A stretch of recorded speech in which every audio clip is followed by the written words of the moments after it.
How's it going, everyone? All right, I reviewed my last two videos about what is reality, right? The theme for this year. And I started with self-awareness, right?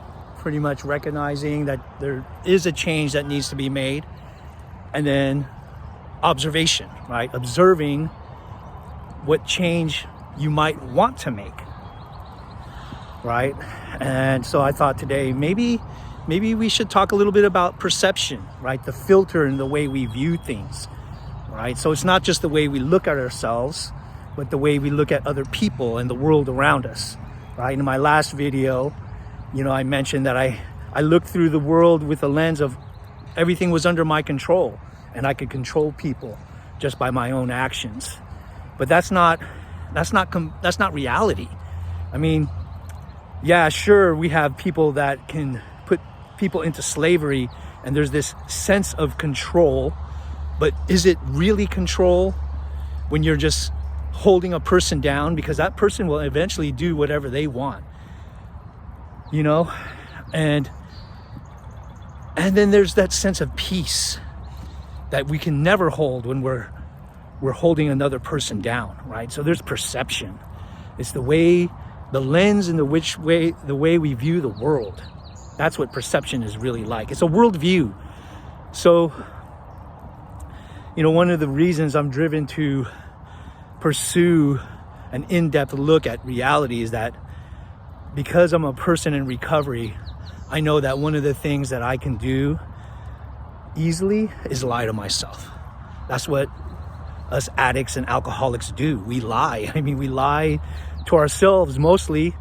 Many of us have to recognize that we even have a problem. And there's so many different ways and layers to it. Many of us are what is considered a functioning addict or alcoholic, in the sense that, we're not necessarily homeless and, or don't have a car or don't have things. Our life is just unmanageable. Our relationships are a wreck. And, there's a deep self-loathing, if you will. And it's that recognition that we have to come to terms with. And, for a long time, we've been lying to ourselves. We've been looking through the lens of, no, we've got everything together, and, we're not like other addicts and alcoholics who are on the street or who are homeless. So we tell ourselves that we don't have a problem, when in reality, we actually do. So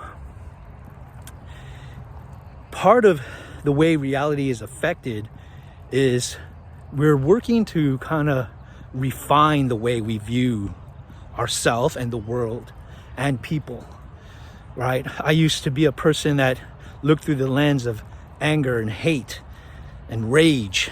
And now, over the years, I've been trying to look through a lens of love and compassion and community.